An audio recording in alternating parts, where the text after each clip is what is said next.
Good morning viewers. அடுத்தது நமக்கு இயல் 1 நம்ம தொடர்ச்சியாக பார்த்துட்டே வரோம்.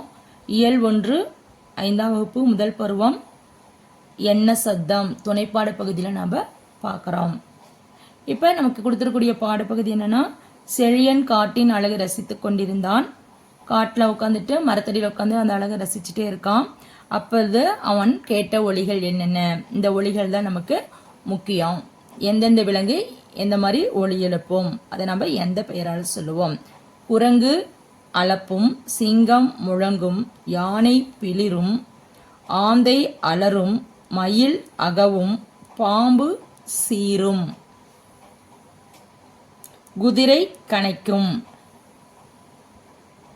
இவையெல்லாம் கனவில் கண்டு பயந்தான். அப்போ இதெல்லாம் எங்க காண்றான்? கனவுல காண்றான். பயந்துட்டே எந்திரிக்கிறான். எந்திரிச்சு வீட்டின் பின்னாடி போறான். வீட்டின் பின்னால் உள்ள தோட்டத்திற்கு சென்றான். காலையில் கேட்ட ஒலிகள். அப்போ நைட்டு படுத்தும்போது கனவுல அதெல்லாம் கேட்குறான். இப்போ எழுந்திரிச்சு தோட்டத்தை பக்கம் போகிறான். அங்கே என்னென்ன ஒலிகள் அவன் கேட்டிருப்பான். வண்டு முரளும், காகம் கரையும், சேவல் கூவும், பூனை சீரும், நாய் குரைக்கும். அப்போ செழியனுக்கு கனவில் கண்டது அச்சத்தையும் தோட்டத்தில் கண்டது மகிழ்ச்சியும் கொடுத்தது. இதெல்லாம் நமக்கு ஒலிகள்.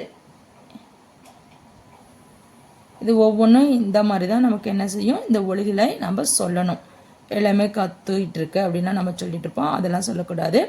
நம்முடைய முன்னோர்கள் எப்படி அந்த ஒலியை சொன்னாங்களோ அதை தான் நாமும் சொல்லணும். தேங்க்யூ.